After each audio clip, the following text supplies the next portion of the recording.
नमस्कार, यो AB news खबरको संकेत हो। अहिले तपाईँ पालिकाहरूको खबर दिने नेपालको एकमात्र खबर बुलेटिन पालिका खबरमा हुनुहुन्छ। म करिश्मा कार्की। पालिका खबर बुलेटिन पालिका खबर मिडिया हाउसले एबी न्यूज खबरमा प्रत्येक दिन साँझ 6 देखि 7 बजेसम्म र दिउँसो 3 देखि 4 बजेसम्म पुनः प्रसारण गर्दै आइरहेको छ। देशभरका 77 जिल्लाका रेडियोबाट पनि यो खबर बुलेटिन प्रसारण भइरहेको छ। आजको पालिका खबर प्रारम्भ गरौं मूल खबरबाट। मोनो र मेट्रो रेलको सपना देखाएका काठमाडौँ महानगरपालिकाका नगर प्रमुख विद्या सुन्दरले सार्वजनिक गरे प्रगति विवरण। निर्वाचनमा गरिएका प्रतिबद्धता भने कुनै परेनन्। भक्तपुरको एउटै स्थानीय तहमा फरक शिक्षक दरबन्दी। एउटा विद्यालयमा अत्याधिक शिक्षक हुँदा अर्कोमा कम। दरबन्दी मिलानमा ध्यान नदिएको विद्यालयको गुनासो। जुम्लाका तातोपानी गाउँपालिकाका विद्यालयमा खस भाषामा पठन पाठन जारी। लोपोन्मुख भाषालाई संरक्षण गर्न पाउँदा विद्यालय पनि दङ्ग। प्रकृतिदेखि कृषि र संस्कृतिसम्म पाठ्यक्रममा समावेश। र नेपालमा पनि ओमिक्रोन भेरिएन्टको त्रास बढ्दै। भारतसँग सीमा जोडिएको नाकामा फितलो स्वास्थ्य परीक्षण। हेल्थ डेस्क स्थापना गरेर सीमामै नागरिकलाई खोप लगाइदै।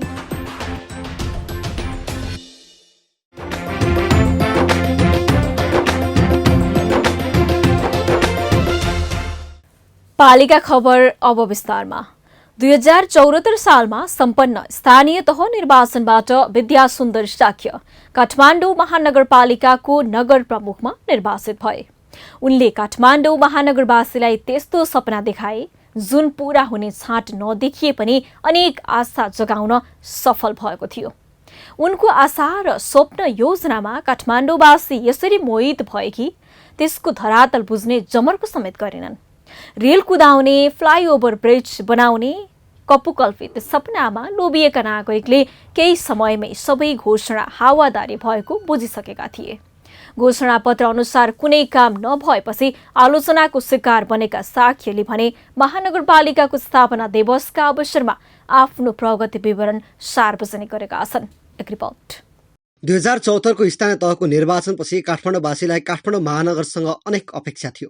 अपेक्षा नहोस् पनि किन, निर्वाचित हुनुअघि उम्मेद्वार बनेकाले अनेक आशा र सपना देखाएका थिए।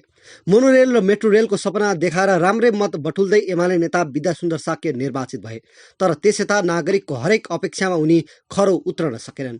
नागरिकलाई अझै पनि नगर प्रमुख साक्यबाट देखिने र महसुस हुने काम भएको अत्तो पत्तो छैन। तर नगर प्रमुखले भने यो 4.5 वर्षको अवधिमा उल्लेख्य काम गरेको भन्दै कामको फेयरिस्ट नै सार्वजनिक गरेका छन्। 4.5 वर्षको अवधिमा काठमाडौँ महानगरपालिकाले गरेका कामको फेयरिस्ट। पूर्वाधारको क्षेत्र 196.1 किलोमिटर सडक कालोपत्रे, 14.68 किलोमिटर सडक ढलान, 10.79 किलोमिटर सडकमा ब्लक छापियो, 489 किलोमिटर सडकमा ढुङ्गा छापियो, 226.4 किलोमिटर सडक मर्मत, 18.34 किलोमिटर ढल निर्माण। वडा नम्बर 3, 4, 9, 14, 18 र 26 का वडा कार्यालय निर्माण सम्पन्न।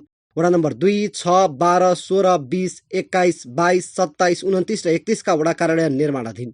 वडा नम्बर 5, 6, 7, 10, 11, 15, 23 र 32 का वडाको स्तर उन्नति। सबै वडा कार्यालयमा मेलमिलाप केन्द्रको स्थापना। कानून निर्माण, 27 वटा ऐन, 5 वटा नियम, 4 वटा निर्देशिका, 20 वटा कार्यविधि, 3 वटा मापदण्ड, 1 मार्ग निर्देशन। महानगरका अनुसार 1,37,000 थान मिसिल डिजिटलाइजेसन गरिएको छ भने 40 वटा राजपत्र र एउटा ऐन संग्रह प्रकाशन गरिएको छ। स्वास्थ्य क्षेत्र चिकित्सक सहित 5,771 जना ज्येष्ठ नागरिकको घरमा गएर निशुल्क स्वास्थ्य परीक्षण। ज्येष्ठ नागरिकको स्वास्थ्य बीमा कार्यक्रम लागू। वडा नम्बर 2, 9, 11, 20, 21, 22 र 30 मा नयाँ स्वास्थ्य क्लिनिक स्थापना। सबै वडामा स्वास्थ्य क्लिनिक सञ्चालन। वीरेन्द्र सैनिक अस्पतालमा 10 सयको निशुल्क मृगौला डायलिसिस सेवा। कोभिड महामारीको उपचारका लागि 9वटा सरकारी र सामुदायिक अस्पताललाई करिब 11 करोड 60 लाख रुपियाँ बराबरका 46 स्थान भेन्टिलेटर प्रदान। छत्रपाटी निशुल्क चिकित्सालय र नरदेवी आयुर्वेद अस्पतालयमा कोभिड विशेष अस्पताल निर्माण। राधा स्वामी आइसोलेसन केन्द्र स्थापना। त्रिवी शिक्षण अस्पताललाई सिटी स्क्यान मेसिन खरिद गर्न आर्थिक सहयोग। 10वटा भेन्टिलेटर मेसिन सहयोग। वीरेन्द्र सैनिक अस्पताललाई डायलासिस मेसिन खरिद। शहीद गङ्गालाल हृदय केन्द्रलाई अक्सिजन प्लान्ट खरिद सहयोग गरी प्लान्ट सञ्चालन। रगतका तत्त्व छुट्याउने मेसिन किन्न कान्ति बाल अस्पताललाई सहयोग। जलेका बिरामीको उपचारमा आवश्यक पर्ने उपकरण खरिदका लागि कीर्तिपुर अस्पताललाई सहयोग। अक्सिजन प्लान्ट स्थापना गर्न मनमोहन अस्पताललाई सहयोग। दर्शनकारीलाई आर्थिक सहयोग। स्वस्थ मृगौला स्वस्थ काठमाडौँ कार्यक्रमको सुरुवात। मृगौला बचाउँ अभियान सञ्चालन। शिक्षा र सांस्कृतिक क्षेत्र। महानगरभित्रका 92 सामुदायिक विद्यालयमा एउटै प्रकारको पहेँलो रङ लगाइयो। भित्तामा चित्र तथा महावाणी लेखन कार्य सम्पन्न। नेपाल भाषा एकाडेमीसँगको सहकार्यमा नेपाल भाषा ज्ञानकोश प्रकाशनको चरणमा। काठमाडौँको सम्पदा र जीवनशैली झल्किने कलात्मक चित्रको पुस्तक प्रकाशन। काठमाडौँका मौलिक एवं परम्परागत बाजागाजा संरक्षणका लागि गुठीलाई सहयोग। माध्यमिक तहसम्मको शिक्षाको अधिकार प्राप्त भएपछि विद्यालय सञ्चालन व्यवस्थापनका लागि ऐन जारी। सबै सामुदायिक र संस्थागत विद्यालयमा स्थानीय विषयका रूपमा नेपाल भाषाको पाठ्यक्रम य द्य मसिके निर्माण गरी कार्यान्वयन। 1 वडा 1 नमुना विद्यालय विकास कार्यक्रमको सुरुवात। कार्यक्रम अन्तर्गत 32 वटा सामुदायिक विद्यालयमा कार्यक्रम लागू। सामाजिक सुशासन क्षेत्र। बौद्ध रामिटीमा नयाँ महानगर 12 नेत्र भवन निर्माण।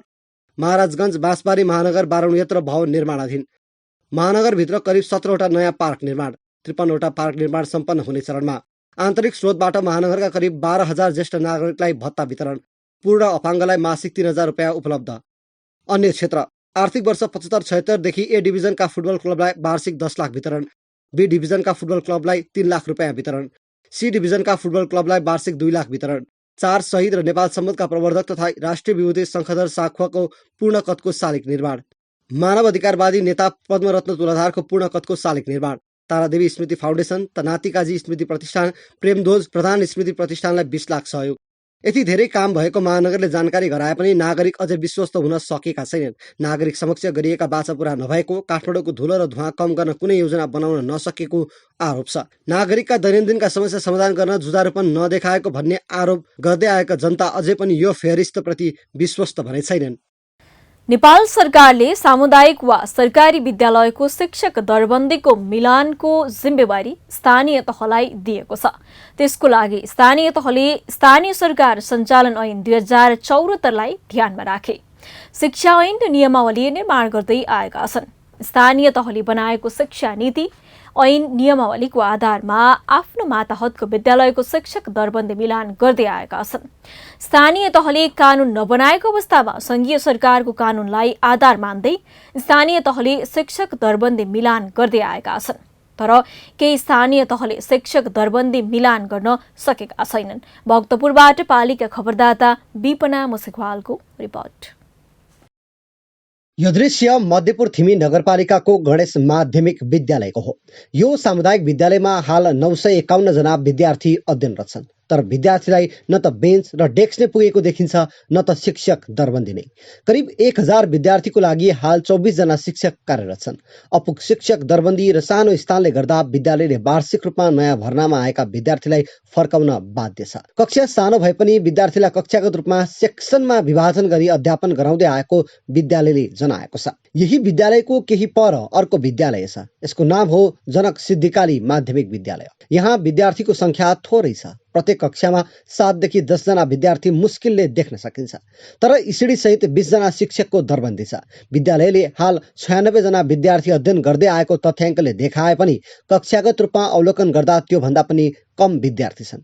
यी दुई विद्यालयको अवस्था हेर्दा एक विद्यालयमा 1 जना शिक्षकले 41 जना विद्यार्थी र अर्को विद्यालयमा 4 जना विद्यार्थीलाई 1 जना शिक्षकले पढाउँदै आएका छन्। एउटै पालिकामा केही समयको दूरीका विद्यालयमा शिक्षक दरबन्दीको अनुपात मिलाएको पाइँदैन।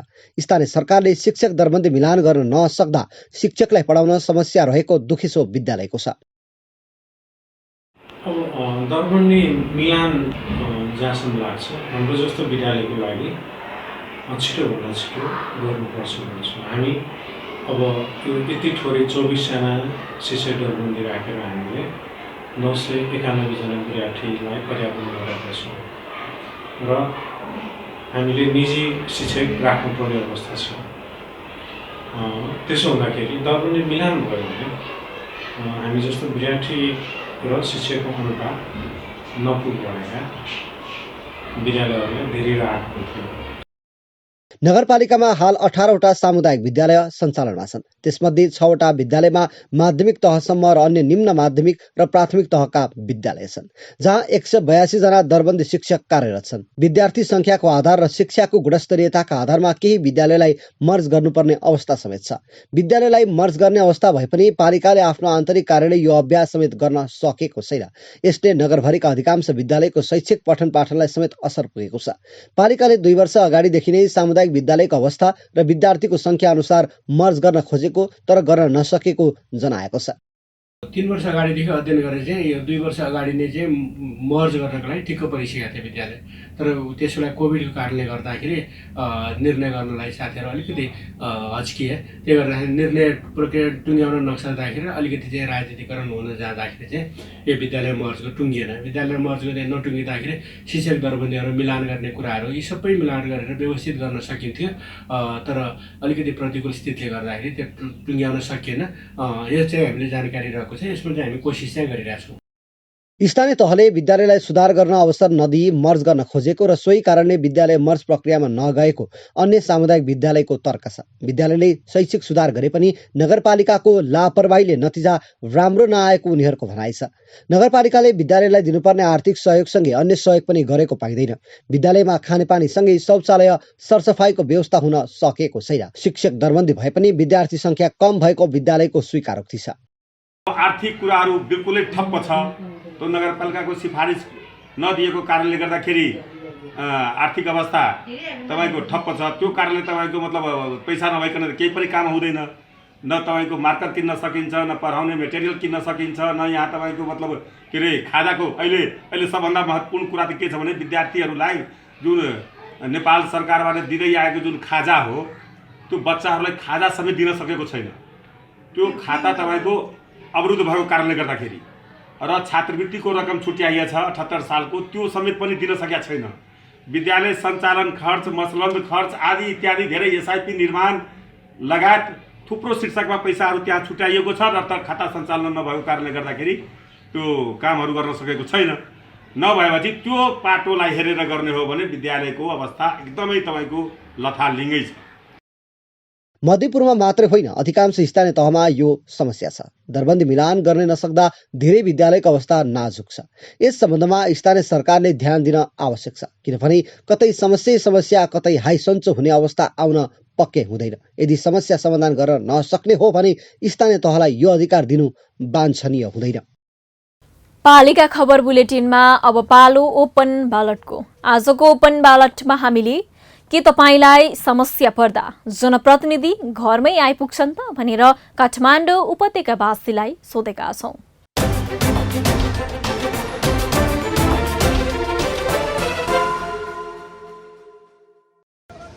अब यो यसमा चाहिँ सामाजिक कुनै खालको अप्ठ्यारो छ र सूचना पाउनुभयो भने त आउनुहोला हैन। अब व्यक्तिगत समस्यामा हामी त्यति चाहिँ नि स्थानीय तहलाई चाहिँ गुहार्न जाने चलन पनि छैन हैन। व्यक्तिगत तहमा चाहिँ कुनै पर्सनल रिलेसन छ भने व्यक्तिगत समस्या भए नि आउनुहोला र व्यक्तिगत समस्या चाहिँ उहाँहरूलाई इन्फर्मेसन जनताले दिँदा पनि दिँदैनन्। त्यो दिने चलन पनि छैन। कसैले खोजी गरेर मानवीयताको नाताले आउनु छुट्टै कुरा हो, तर व्यक्तिगत समस्यामा चाहिँ जनताको व्यक्तिगत समस्यामा चाहिँ नि अलि जनप्रतिनिधिहरूको कमी नै छ।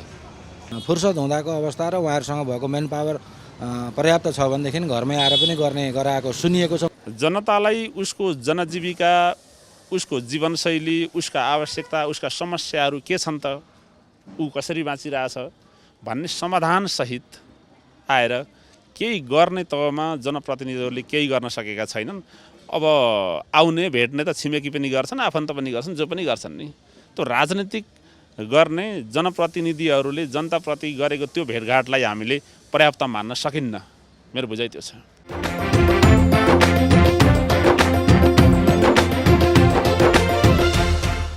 पालिका खबरको सिलसिला अझै जारी छ, त्यसअघि विश्राम अघि मूल खबर। मोनो र मेट्रो रेलको सपना देखाएका काठमाडौँ महानगरपालिकाका नगर प्रमुख विद्या सुन्दरले सार्वजनिक गरे प्रगति विवरण। निर्वाचनमा गरिएका प्रतिबद्धता भने कुनै परेनन्। भक्तपुरको एउटै स्थानीय तहमा फरक फरक शिक्षक दरबन्दी। एउटा विद्यालयमा अत्याधिक शिक्षक हुँदा अर्कोमा कम। दरबन्दी मिलानमा ध्यान नदिएको विद्यालयको गुनासो। जुम्लाका तातोपानी गाउँपालिकाका विद्यालयमा खस भाषामा पठन पाठन जारी। लोपोन्मुख भाषालाई संरक्षण गर्न पाउँदा विद्यालय पनि दङ्ग। प्रकृतिदेखि कृषि र संस्कृतिसम्म पाठ्यक्रममा समावेश। र नेपालमा पनि ओमिक्रोन भेरिएन्टको त्रास बढ्दै। भारतसँग सीमा जोडिएको नाकामा फितलो स्वास्थ्य परीक्षण। हेल्थ डेस्क स्थापना गरेर सीमामै नागरिकलाई खोप लगाइदै।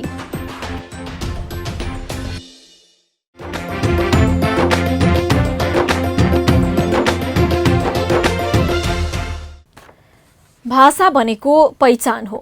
शताब्दी पुरुष सत्यमोहन जोशीको भनाइलाई उत्तर्द गर्ने हो भने भाषा नरहे पहिचान नै सङ्कटमा पर्ने गर्दछ। त्यसमाथि नेपालमा त सयौं त्यस्ता भाषा छन् जुन अहिले पनि दबिएका छन्। भाषा सभ्यताको परिचय मात्रै होइन, विकासको संवाहक पनि हो। तर यस्ता भाषा कति त नेपालबाट लोप भइसके।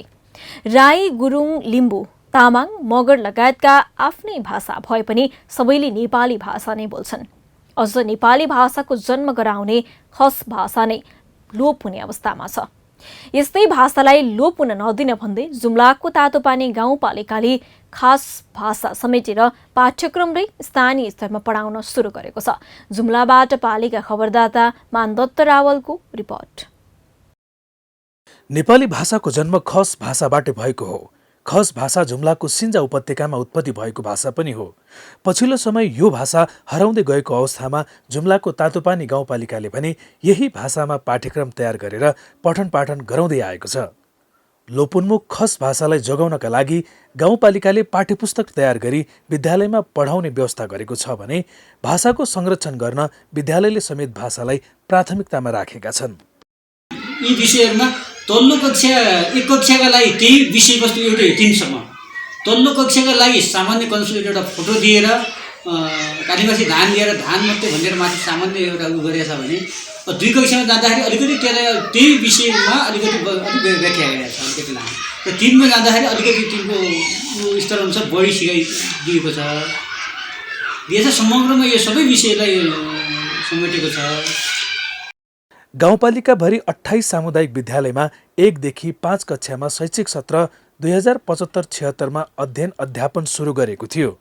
कक्षा 1 देखि 5 सम्मका 3851 विद्यार्थीले खस भाषाको पाठ्यपुस्तक अध्ययन गर्दै आएका छन्। स्थानीय खस भाषामा आधारित पाठ्यपुस्तकको अध्ययन हुने भएपछि पुरानो संस्कार र संस्कृतिको संरक्षण हुने अपेक्षा गरिएको छ। हाम्रा यहाँका बासिन्दाहरू, यहाँका सानो बच्चाहरूलाई पनि सानैदेखि हाम्रो क्षेत्रमा यतिका महत्त्वपूर्ण चिजहरू छन्, त्यसको बारेमा केही यहाँका बच्चाहरू सानैदेखि जानकारी पाउन्। यो सबै कुरा गरेपछि यहाँको सबै महत्त्व जानकारी भइसकेपछि यहाँको सबैले गर्न सकुन्। पछिल्ला पिँढीहरूलाई पनि पछिल्लो आउने पिँढीले पनि राम्रो तरिकाले गर्ने होस् भन्ने तरिकाले यो स्थानीय पाठ्यक्रम निर्माण उद्देश्य थियो। खस भाषाको स्थानीय पाठ्यपुस्तकमा प्राकृतिक स्थल, तातोपानी धारा, भण्डार वन, भुरी चुला, नदै डावा, बुधबुधी धाम, इमिल्च्या मन्दिर, सुन्दर गाउँ मस्टो मन्दिर, बाबिरा मस्टो मन्दिर, ठाकुरज्यू मन्दिर, ऐतिहासिक गुरुफोक्टो, बानिया दियार, लछाल कृतिक पैकेलो र दरबार जस्ता विषयवस्तु समेटिएका छन्। 2 र 3 कक्षाको पाठ्यपुस्तकमा पनि प्राकृतिक, धार्मिक र ऐतिहासिक सम्पदा सहित कालीमार्सी धान, फाफर, कागुनो, स्याउ, सिमिल लगायत स्थानीय कृषिजन्य बाली समेटिएको गाउँपालिकाले जनाएको छ। भाषा संरक्षण होस् भनेर 1 नम्बरमै भयो। 2 नम्बर अर्को कुरा के भने हाम्रो तातोपानी गाउँपालिकामा राजनीतिक, सांस्कृतिक, पर्यटकीय, कृषि सम्बन्धी जानकारी विद्यार्थीले पाउन्, रैथाने बालीहरूको विषयमा जानकारी पाउन् र अर्ग्यानिक बालीहरू भने के हो हाम्रो ठाउँमा कुन अरू तीर्थस्थलहरू छन्, कुन पर्यटक स्थलहरू छन्, हामीसँग कुन प्रकारका जडीबुटीहरू छन्, ती जडीबुटीहरूको महत्त्व के छ भन्ने विषयमा आधारभूत रूपमा विद्यार्थीहरूले जानकारी पाउने, यो लोप नहोस्। अहिलेसम्म कथ्य आधारमा मात्र थियो। यार्सा गुम्बा, घुची च्याउ, भुलतया, हात्तीजडा जस्ता जडीबुटी सम्बन्धी विषय पाठ्यपुस्तकमा समेटिएको छ। पाठ्यपुस्तकमा समेटिएका ऐतिहासिक, पर्यटक र धार्मिक सम्पदा र रैथाने बालीको परिचय, महत्त्वलाई खस भाषाबाट झल्काइएको छ। तातोपानी गाउँपालिकामा रहेका धार्मिक, पर्यटन, कृषि र जडीबुटी विषयलाई पाठ्यपुस्तकमा समावेश गरिएको गाउँपालिकाले जनाएको छ। पालिका खबर बुलेटिनमा अब पालो पालिका टकको।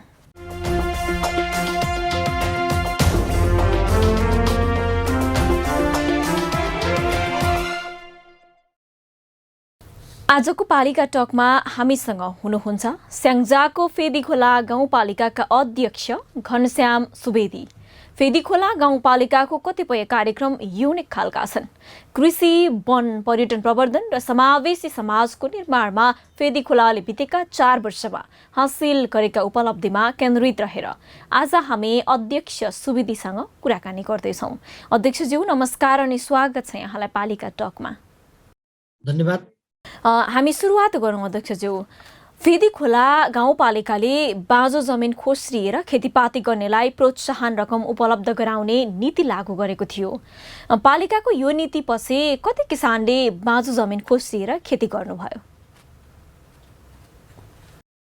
फेदीखोला गाउँपालिका स्याङ्जाले विगत हामीले 2 वर्ष अगाडिदेखिबाट यो कोभिडको महामारी सुरुवात हुनुभन्दा अगाडि एउटा कार्यक्रम तय गरेका थियौँ। त्यो बाँझो खेतबारीलाई चाहिँ उपयोग गरे बापत प्रोत्साहन अनुदानको कार्यक्रम।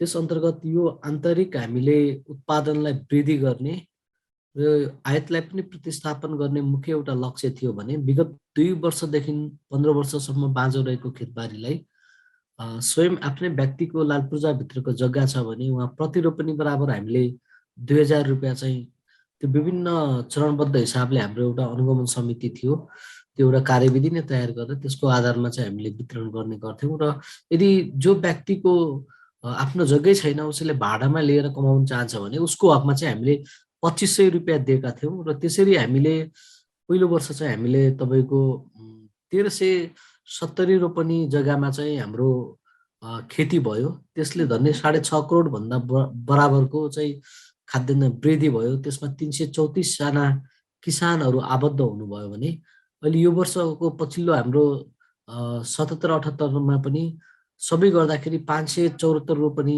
जग्गामा चाहिँ अहिले खेती भएको छ। लगभग 2100 रोपनीमा हाम्रो अहिलेसम्म चाहिँ यो बाँझो खेतबारी उपयोग भएको अवस्था छ यो कार्यक्रम मार्फत। र त्यति मात्र नभइकन हाम्रो फेदीखोला गाउँपालिकाले कृषिलाई मुख्य प्राथमिकतामा राखेको छ। उत्पादनमा आधारित अनुदानको कार्यक्रम हामीले सुरुवाती वर्षदेखिबाट सुरुवात गरिरहेका छौँ। किसानलाई आफ्नो उत्पादन 5 वटा सहकारीहरूमा सङ्कलन गर्ने एउटा केन्द्रहरू तोकेका छौँ। कृषि उपज सङ्कलन केन्द्रहरूमा किसानले आफ्नो उत्पादित वस्तु लगेर जम्मा गर्ने र प्रत्येक उत्पादित वस्तुमा चाहिँ तपाईँको प्रति केजी बराबरको चाहिँ हामीले 15 रुपियाँ अनुदान दिने। जस्तै तपाईँको कसैले 1 केजी काउली नै लगेर बेच्छ भने पनि उसको 100 रुपियाँ पर्यो भने त्यसमा 15 रुपियाँ थप नगदै दिएर पठाउने व्यवस्था गरेका छ।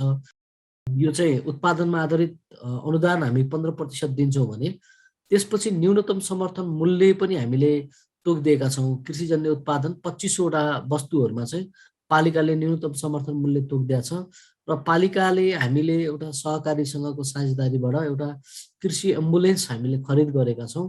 कृषि एम्बुलेन्सले चाहिँ किसानको घर दैलोबाट किसानका उत्पादित कृषिजन्य उत्पादनहरूलाई सङ्कलन केन्द्रसम्म ल्याउने अनि त्यसलाई बिक्री गरिदिने कुराको पनि हामीले ग्यारेन्टी गरिरहेका छौँ। जस्तो कि बजारीकरणमा पनि यहाँहरूले पहल गरिदिनुहुन्छ? हजुर, बजार व्यवस्थापनको पहल पनि हामीले गरिरहेका छौँ।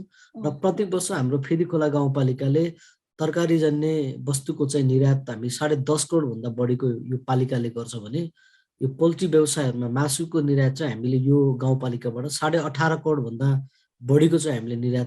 जस्तो यो तपाईँहरूको यो पालिकाको यो नीति लिएपछि चाहिँ यहाँहरूले जस्तो कि यो नीतिलाई अगाडि बढाउनु भयो, त्यो पछि चाहिँ राम्रो प्रभाव परेको पाउनुभयो यहाँहरूले? हजुर एकदम किसानहरू उत्साहित हुनुहुन्छ, उहाँहरूलाई चाहिँ लगानी मैत्रीपूर्ण वातावरण बनिरहेको छ। युवाहरूलाई उद्यम गर्न चाहनेलाई हामीले बिना ब्याज बिना धितो 5 लाख रुपियाँसम्म सफ्ट लोनहरू दिन्छौँ उहाँहरूलाई। त्यो चाहिँ जिरो ब्याजमा चाहिँ त्यो लोन प्रवाह गर्छौँ। यसरी धन्य हामीले 2.5 करोडभन्दा बढीको यो लगानी गरिरहेका छौँ। अर्को प्रसङ्गमा जाउँ अध्यक्षज्यू। मजदुरका लागि सुरु गरिएको सञ्चय कोष कार्यक्रम कतिको प्रभावकारी भएको छ बताइदिनुहोस् न। यो एकदम प्रभावकारी भइरहेको छ। अहिले यसमा 534 जना मजदुरहरू आबद्ध हुनुहुन्छ।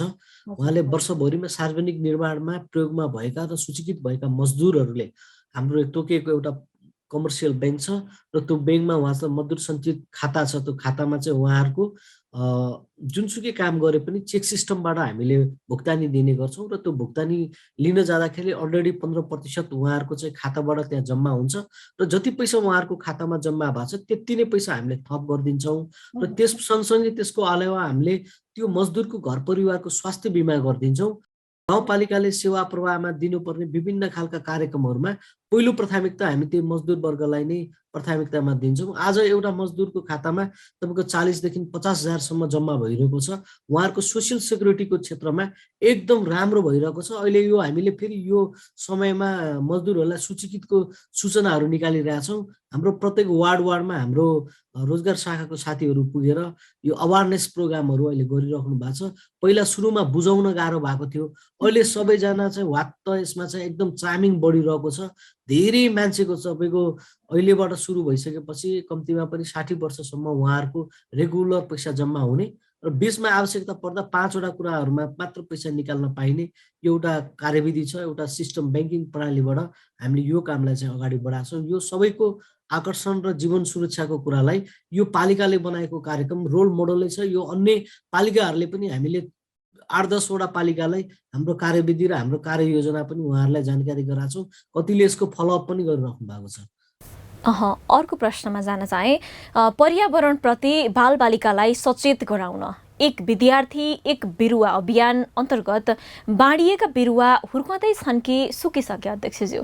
यो चाहिँ तपाईँको एक विद्यार्थी एक फलफुल बिरुवा भनेर हामीले विद्यार्थीलाई नै घरबाटै उद्यम सिकाउनु पर्यो र वातावरणसँग संरक्षण कसरी हुने आफ्नो विद्यार्थीले लगेको बिरुवालाई घरमै हुर्काउन सक्यो भने त्यसले आफूले चाहिँ तपाईँको सिक्ने काम पनि आफैले गर्छ, आफैले सिक्छ भन्ने मुख्य यसको 2 वटा उद्देश्य थियो र त्यस अन्तर्गत हामीले विद्यालयलाई नै एउटा अनुगमन समिति, विद्यालयको 7 सदस्य एउटा अनुगमन समिति विद्यालयलाई बनाएका छौँ। त्यसमा हाम्रो कृषि शाखाले हेर्ने गर्छ र धेरै जस्तो ठाउँहरूमा हुर्किरहेको छ र तपाईँको यदि बाइ द वे बिरुवा मरेको हकमा चाहिँ फेरि त्यसलाई रिप्लेस गर्ने हाम्रो गाउँपालिकाको कृषि शाखाले बनाएको नै कृषि नर्सरीहरू छ। त्यो नर्सरी मार्फत हामीले फेरि त्यसलाई चेन्ज गर्न, त्यहाँ चाहिँ अर्को मरेको बिरुवाहरू भएको ठाउँमा चेन्ज गर्न सक्छौँ र अधिकांश धेरै जस्तो ठाउँहरूमा हुर्किरहेको छ। हामीले कक्षा 6 देखिबाट 12 सम्मको विद्यार्थीलाई प्रत्येक वर्ष हामीले त्यसरी वितरण गरेर एउटा फलफुलमा आत्मनिर्भर बन्न सकिन्छ भन्ने उद्देश्य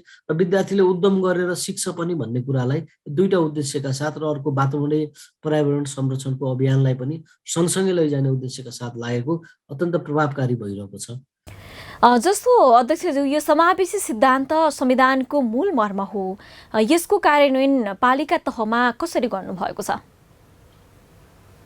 हजुर, हाम्रो गाउँसभा नै समावेशी मोडलको नै छ। त्यसकारणले गर्दाखेरि हामीले बनाएका कार्यक्रमहरू सबै सर्वपक्षीय विभिन्न धर्म, संस्कृति, रीतिरिवाज र विभिन्न वर्ग, त्यसमाथि पनि दलित वर्ग, पिछडिएको सबैलाई समेटेर हामीले कार्यक्रमहरूलाई चाहिँ विभिन्न योजनाहरू टार्गेट गरेर अगाडि बढाइरहेका छौँ। यसको प्रभावकारिता निकै राम्रो भइरहेको छ। यहाँहरूको पालिकाको आन्तरिक स्रोत वृद्धिका लागि चाहिँ के कस्ता कार्यक्रम सञ्चालन गर्नुभएको छ अध्यक्षज्यू? अब अहिले हामीले फेदिखोला गाउँपालिकाले हाम्रो मुख्य गरी एउटा व्यवसाय कर चाहिँ हाम्रो मुख्य आम्दानीको स्रोत हुन्छ, अर्को चाहिँ सम्पत्ति करको विषय रह्यो र अहिले यो स्थानीय प्राकृतिक स्रोत साधनको उपयोग कर मार्फत यो के साझा अधिकारभित्र रहेका विषयमा चाहिँ थोरै कन्फ्लिक्ट, थोरै द्वन्द्व हाम्रो प्रदेशसँग पनि रहेको अवस्था छ भने हामीले बनाएको त अहिले विभिन्न ठाउँमा हामी 5 वटा ठाउँमा विभिन्न पर्यटकीय स्थलहरू दीर्घकालीन हिसाबले एउटा गुरु योजनाका साथ अगाडि बढाएका योजनाहरू पर्यटन शुल्क लिने मिल्ने गरी त्यस्ता संरचनाहरू तयार गरिरहेछौँ। यिनै नै हुन्। हाम्रो मुख्य गरी पोखराको नजिक छौँ, र अहिले हामी एउटा ठुलो लामो 65 किलोमिटरको एउटा फुट ट्रेल, एउटा साइकल ट्रेल त्यस्तोको काममा पनि हामी जुटिरहेका छौँ। दीर्घकालीन हिसाबले गाउँपालिकालाई नियमित रूपमा आम्दानी हुने खालका स्रोतहरूमा हामी काम गरिरहेका छौँ। जस्तो यहाँहरूले नेतृत्व गरिरहँदाखेरि 4.5 वर्ष भयो यहाँहरूले काम गर्नुभएको, स्थानीय सरकारका कामलाई प्रदेश र सङ्घीय सरकारबाट चाहिँ समन्वय र सहयोग हुने गरेको छ कि छैन? अब यस्तो छ, यो समन्वय सहयोगात्मक दुवै मोडलै हो, तर हामीले जुन अपेक्षा गरिरहेका थियौँ ती कतिपय साझा अधिकारका विषयहरू अथवा कानुनका कुराहरू नटुङ्गिएको हुँदा एकल अधिकारका कुराहरूमा पनि कतिपय सङ्घीय सरकारबाट अङ्कुश आइराख्ने, प्रदेश सरकारले पनि हाम्रो मातहतको हो स्थानीय तह भन्ने जुन खालको बुझाइ उहाँहरूको जुन दृष्टिकोण रह्यो, त्यसको कारणले गर्दाखेरि समयमा बजेट कार्यान्वयनको विषयमादेखि अन्य बजेट विनियोजनको विषयमा पनि केही अप्ठ्यारापन त हामीले भोगि नै रहेका छौँ। तर सोचे जस्तो त्यस्तो समय जुन सहयोग हुनुपर्ने हो त्यो चाहिँ हामीले अनुभूति गरेका छैनौँ। हामी अन्तिममा छौँ र अब कार्यकालको अन्तिम वर्षमा आइपुग्नु भएको छ। अब केही समय मात्रै बाँकी छ यहाँहरूसँग। जस्तो बितेका 4 वर्षमा फेदी खोलाले गरेका महत्त्वपूर्ण कामहरू चाहिँ के हुन् र अब अन्तिम वर्षमा तपाईँहरूका प्राथमिकताका क्षेत्रहरू चाहिँ के हुन्? सबैभन्दा ठुलो कुरा हामीले हाम्रो पालिकाले शिक्षालाई पहिलो प्राथमिकतामा राख्यो। शिक्षामा चाहिँ हामीले आफ्नो कुल बजेटको 40% विनियोजन गरेका छौँ। सार्वजनिक शिक्षालाई सबलीकरण गर्ने हाम्रो मुख्य उद्देश्य रह्यो। प्रविधिसँग जोड दियौँ, पूर्वाधारसँग जोड दियौँ र शिक्षालाई प्रोत्साहन नीति अवलम्बन गऱ्यौँ। यसले धेरै कुराहरू यहाँ तपाईँको प्राविधिक धारतर्फको पढाइ सुरुवात गरेका छौँ। अब प्रत्येक विद्यालयहरूलाई अलिकति सशक्तिकरण गरेर धेरै विद्यार्थीहरू माइग्रेट भइरहेको विद्यार्थीहरू अथवा यो ठाउँबाट बाहिर जानेलाई रोक्ने काम एउटा गरिरहेका छौँ। आन्तरिक आयमा चाहिँ वृद्धिको कामहरू अगाडि बढिरहेको छ र कृषि उत्पादनमा चाहिँ हामीले निर्यात गरिरहेका छौँ। तपाईँको तरकारीमा हामी 10.5 करोडभन्दा बढीको चाहिँ यो पालिकाले निर्यात गर्छ। मासुजन्य निर्यात चाहिँ हामी 18.5 करोडभन्दा बढीको गर्छौँ। दुग्धमा हामी आत्मनिर्भर भएछौँ। अब हामी 2-3 करोडभन्दा बढीको दुग्धजन्य चाहिँ निर्यात गर्छौँ।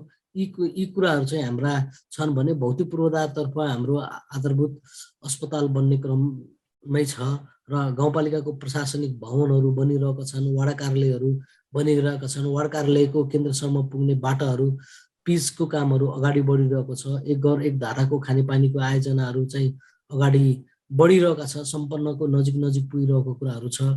त्यति मात्र नभइकन हाम्रो फेदीखोला गाउँपालिकाले स्वास्थ्यलाई उत्तिकै प्राथमिकता दिइरहेको छ। ज्येष्ठ नागरिक स्वास्थ्य CR कार्यक्रम हामी सुरुवाती वर्षको पहिलो कार्यक्रम नै हामीले लन्च गरेको प्रोग्राम हो। हामी महिनाको 5 दिन सबै 1764 जना सिनियर सिटिजनहरू हुनुहुन्छ, उहाँहरूको घर दैलोमै पुगेर स्वास्थ्य सेवा दिने कार्यक्रम, काउन्सिलिङ गर्ने कार्यक्रम, अनि तपाईँको गर्भवती भएको महिलाले बच्चा जन्माउन्जेलसम्म उहाँहरूको रेकर्डलाई किपिङ गर्ने मेडिक मोबाइल केयर सिस्टम, यस्ता प्रोग्रामहरू, स्वास्थ्य बालबालिकाका कार्यक्रमहरू, पोषणका कार्यक्रमहरू, धेरै कुराहरू चाहिँ हामीले अगाडि बढाइरहेका छौँ। हजुर, हस्त अध्यक्षज्यू, यो महत्त्वपूर्ण समय र संवादको लागि यहाँलाई धेरै धेरै धन्यवाद। हजुर, महत्त्वपूर्ण समय दिनुभएकोमा धन्यवाद छ हजुरलाई।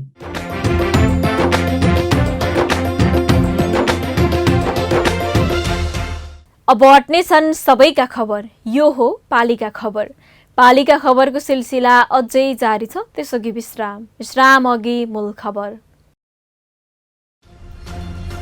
मोनो र मेट्रो रेलको सपना देखाएका काठमाडौँ महानगरपालिकाका नगर प्रमुख विद्या सुन्दरले सार्वजनिक गरे प्रगति विवरण।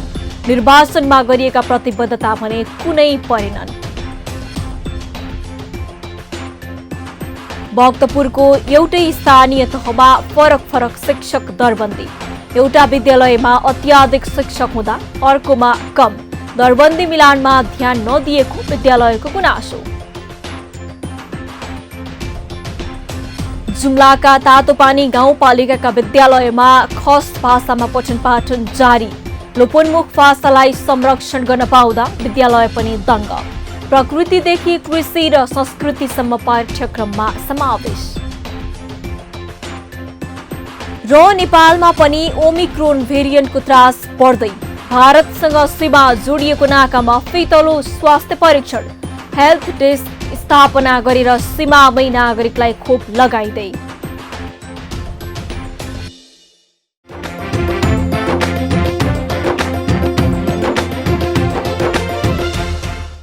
पालिका खबर बुलेटिनमा अब पालो पालिकामा आजको। आज दिनभर कुन पालिकामा के भयो?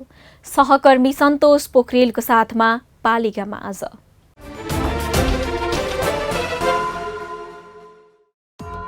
सिराहाको धनगढी माई नगरपालिकाले कृषकलाई 50% अनुदानमा च्याउको बिउ उपलब्ध गराउन थाल्यो। बिउ लिन वडा कार्यालयको सिफारिस बुझाउनु पर्ने। सिराहाको बरियारपट्टी गाउँपालिका वडा नम्बर 3 स्थित त्रिशुली नदीमा पुल निर्माण हुने। 6,91,86,000 रुपैयाँको लागतमा पुल निर्माण गरिने। स्याङ्जाको वालिङ नगरपालिकाले टोलमै पुगेर पशु स्वास्थ्य सेवा उपलब्ध गराउन थाल्यो। कृषक लाभान्वित। काठमाडौँ महानगरपालिकाले यस वर्ष 3 दिन महानगर दिवस मनाउने। 27 मङ्सिरदेखि 29 गतेसम्म विभिन्न कार्यक्रम गरेर दिवस मनाउने पालिकाको निर्णय। तनहुको व्यास नगरपालिकाले कम विद्यार्थी भएका विद्यालयलाई मर्ज गर्ने। पालिकाले शिक्षकको दरबन्दी पनि मिलान गर्ने। ताप्लेजुङको फक्ताङलुङ गाउँपालिकाका विभिन्न विद्यालयमा बाल विकास केन्द्र सञ्चालन गरिने।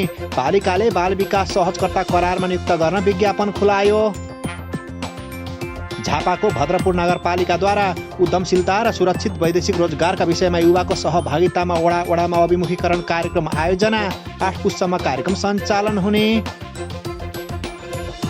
म्याग्दीको रघुगङ्गा मङ्गला गाउँपालिका र बेनी नगरपालिकाको सिमानामा अवस्थित टोड्केमा हाई अल्टिच्युड खेल मैदान निर्माण गरिने। 5 करोडभन्दा बढी लागतमा संरचना बन्ने। सिन्धुपाल्चोकको 5 पोखरी थाङपाल गाउँपालिकामा एसियाकै सबैभन्दा ठुलो अग्लो बुद्ध मूर्ति निर्माण गरिने। 3 पुसमा सङ्घीय सांसद शेरबहादुर तामाङले शिलान्यास गर्ने। तनहुको बन्दीपुर गाउँपालिकाले 2 वडालाई पकेट क्षेत्र घोषणा गर्यो। 4 नम्बर वडा धान र 6 नम्बर वडा सुन्तला पकेट क्षेत्र घोषणा। म्याग्दीको बेनी नगरपालिका वडा नम्बर 2 मा एकीकृत शत्रुजीव व्यवस्थापन कृषक पाठशाला सञ्चालनमा। कृषकलाई मलको विकल्पबारे आवश्यक सिप प्रदान गरिने। स्याङ्जाको पुतली बजार नगरपालिकाले 7 जना सहायक कम्प्युटर अपरेटर करारमा नियुक्त गर्न विज्ञापन खुलायो। 8 पुससम्म दरखास्त बुझाउन सकिने। कैलालीको गोदावरी नगरपालिकामा उपमेयर सुरक्षित मातृत्व प्रोत्साहन कार्यक्रम सञ्चालन। पोषण सामग्री पनि वितरण गरिने। खेल महोत्सवमा जुट्यो कपिलवस्तुको शिवराज नगरपालिका। 1 देखि 9 पुससम्म विभिन्न खेलकुदका कार्यक्रम हुने। र 637 स्थानीय तहका केन्द्रबाट मतदाता नामावली सङ्कलनको काम जारी। नामावली दर्ता गराउन स्थानीयको उत्साहजनक सहभागिता।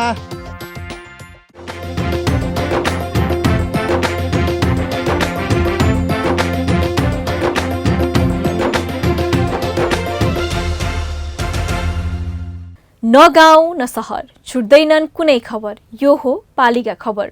पालिका खबरको सिलसिला अझै जारी छ। त्यसअघि विश्राम अघि मूल खबर। मोनो र मेट्रो रेलको सपना देखाएका काठमाडौँ महानगरपालिकाका नगर प्रमुख विद्या सुन्दरले सार्वजनिक गरे प्रगति विवरण। निर्वाचनमा गरिएका प्रतिबद्धता भने कुनै परेनन्। भक्तपुरको एउटै स्थानीय तहमा फरक शिक्षक दरबन्दी। एउटा विद्यालयमा अत्याधिक शिक्षक हुँदा अर्कोमा कम। दरबन्दी मिलानमा ध्यान नदिएको विद्यालयको गुनासो। जुम्लाका तातोपानी गाउँपालिकाका विद्यालयमा खस भाषामा पठन पाठन जारी। लोपोन्मुख भाषालाई संरक्षण गर्न पाउँदा विद्यालय पनि दङ्ग। प्रकृतिदेखि कृषि र संस्कृतिसम्म पाठ्यक्रममा समावेश। र नेपालमा पनि ओमिक्रोन भेरिएन्टको त्रास बढ्दै। भारतसँग सीमा जोडिएको नाकामा फितलो स्वास्थ्य परीक्षण। हेल्थ डेस्क स्थापना गरेर सीमामै नागरिकलाई खोप लगाइदै।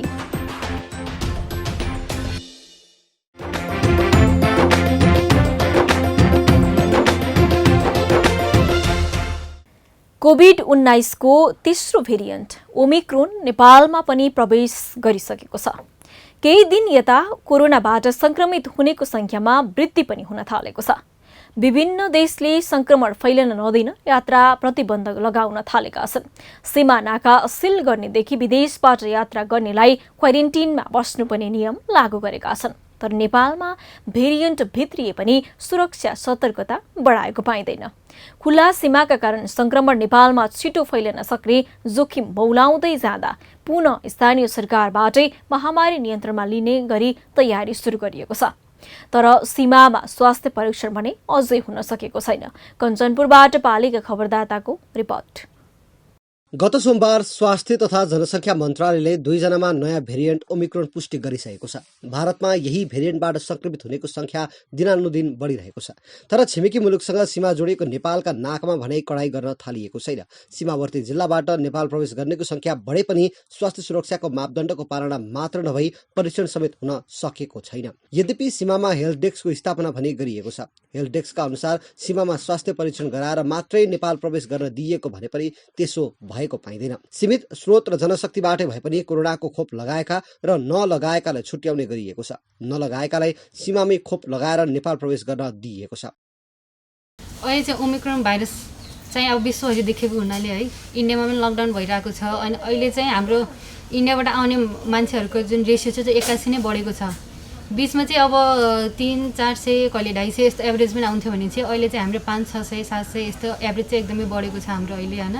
एकदमै यहाँ अब बढेको छ। अनि उनीहरूलाई चाहिँ हामीले यहाँ एन्टिजेन गरेर मात्र नै नेपाल प्रवेश गराउने गरेको छौँ हामीले। अब कतिको अब मनमा जिज्ञासा पनि हुन्छ हामीले खोप लगाइसके यो गर्नुपर्छ कि नै हामीले एन्टिजेन भनेर। तर उनीहरूले चाहिँ काउन्सिलिङ गरेर हुन्छ हामीले खोप लगाए पनि त्यो रिस्क कम हुने मात्र हो। त्यसमा भाइरस के अरे कोरोना चाहिँ लाग्दैन भन्ने चाहिँ छैन भनेर चाहिँ त्यसरी हामीले बच्चादेखि लिएर सानो जन्मदेखि बच्चादेखि लिएर चाहिँ हामीले सबैलाई चाहिँ यहाँ एन्टिजेन टेस्ट गरेर मात्र पठाइरहेको छौँ हामी चाहिँ जसले इन्डियाबाट आएको मान्छे जसले एउटा पनि खोप लगाउनु भएको छैन होइन उहाँलाई चाहिँ हामीले काउन्सिलिङ गरेर खोप लगाउन पनि पठाइरहेका छौँ। सीमामा होल्डिङ सेन्टर छ। त्यो सेन्टरमा भारतबाट प्रवेश गरेकालाई क्वारेन्टिनमा राख्ने तयारी गरिएको छ। सुदूरपश्चिम प्रदेशका सामाजिक विकास मन्त्री लालबहादुर खड्काले समेत सेन्टरको निरीक्षण गर्दै त्यसको व्यवस्थापन गर्न निर्देशन दिइसकेका छन्। यस्तै संक्रमित पुष्टि भएकाको स्वाब संकलन गरेर ओमिक्रोन भए नभएको पुष्टि गर्न काठमाडौँ पठाउन पनि मन्त्रीले निर्देशन दिएका छन्। राष्ट्रिय नीति नै नबनिसकेका हुनाले हामी पनि अब केही दिन चाहिँ मतलब यहाँको सबै अवस्थालाई हेरौँ अनि के गर्न सकिन्छ माथि पनि हामी सल्लाह गर्दैछौँ। सङ्घीय सरकारसँग पनि सल्लाह गर्छौँ। त्यही अनुसारको नीति बनाएर यसलाई सकभर रोकथामको नियन्त्रण गर्ने कुरामा लागिरहेछ। यता भारतबाट फर्किएका नागरिक भने फितलो व्यवस्थापनका बावजुद नेपालमा सीमामै खोप लगाउने व्यवस्था भएको प्रति दङ्ग छन्। पहिले आउनु थियो गड्डा चौकीको रास्तामा आउनु थियो हामी यो आउनु थियो। अहिले पहिला हामीलाई कस्तो धोका उछियो कस्तो उछियो। अहिले आएर कोरोनाको श्रोता भएर सरकारले पनि हामीले कोरोनाले धेरै गरेको छ। कसैको क्या भने कति मान्छे मऱ्यो कोरोनाका विषयमा कति मान्छे मरेको छ। त्यस कारणले कोरोना लाग्दाखेरिमा मान्छेलाई धेरै उभिएको छ। अब यहाँबाट चेक भयो अब बहुत सुविस्ता छ हामीलाई के सुविस्ता भएखेरि अब जहाँ दिल्लीबाट आए पनि भारतबाट आए पनि यहाँ नेपालमा कोरोनाको चेक हुन्छ सबै गर्छिन्छन्। कोरोनाको खोप जसले पहिला लाएको छैन त्यसलाई लगाइरहेछन्, जसले लाछ त्यसलाई छैन अहिले पर्दैन। अहिले भारतबाट गड्डाचौकी सीमा हुँदै दैनिक 700 नेपाली स्वदेश फर्किरहेका छन्। एक साताको तथ्याङ्क अनुसार सीमाबाट प्रवेश गर्ने 3 जनामा संक्रमण पुष्टि भएको थियो। यो अनुपात अझै बढ्न सक्ने हुँदा सीमामा स्वास्थ्य सुरक्षा मापदण्डको पालना र परीक्षणमा कडाई गर्न आवश्यक छ। होइन भने गत वैशाखमा महामारीले लिएको जस्तै विकराल रूप फेरि लिन सक्ने देखिन्छ। पालिका खबर बुलेटिनको अन्त्यतिर छौं। मूल खबर पुनः एकपटक। मोनो र मेट्रो रेलको सपना देखाएका काठमाडौँ महानगरपालिकाका नगर प्रमुख विद्या सुन्दरले सार्वजनिक गरे प्रगति विवरण। निर्वाचनमा गरिएका प्रतिबद्धता भने कुनै परेनन्। भक्तपुरको एउटै स्थानीय तहमा फरक शिक्षक दरबन्दी। एउटा विद्यालयमा अत्याधिक शिक्षक हुँदा अर्कोमा कम। दरबन्दी मिलानमा ध्यान नदिएको विद्यालयको गुनासो।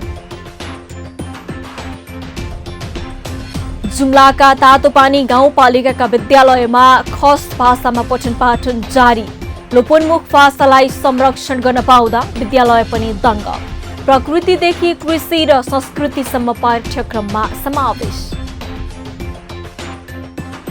र नेपालमा पनि ओमिक्रोन भेरिएन्टको त्रास बढ्दै। भारतसँग सीमा जोडिएको नाकामा फितलो स्वास्थ्य परीक्षण। हेल्थ डेस्क स्थापना गरेर सीमामै नागरिकलाई खोप लगाइदै।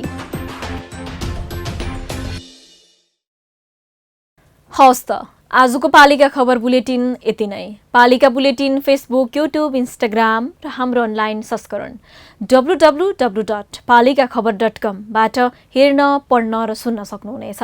साथै यो बुलेटिन देशका 77 जिल्लाका रेडियोबाट पनि हरेक दिन सुन्न सक्नुहुनेछ। पालिकाहरूको गतिविधि समेटिने नेपालको एकमात्र खबर बुलेटिन पालिका खबर लिएर भोलि पुनः आउने नै छौं। एबी न्यूज खबर हेर्दै रहनुहोला। नमस्ते।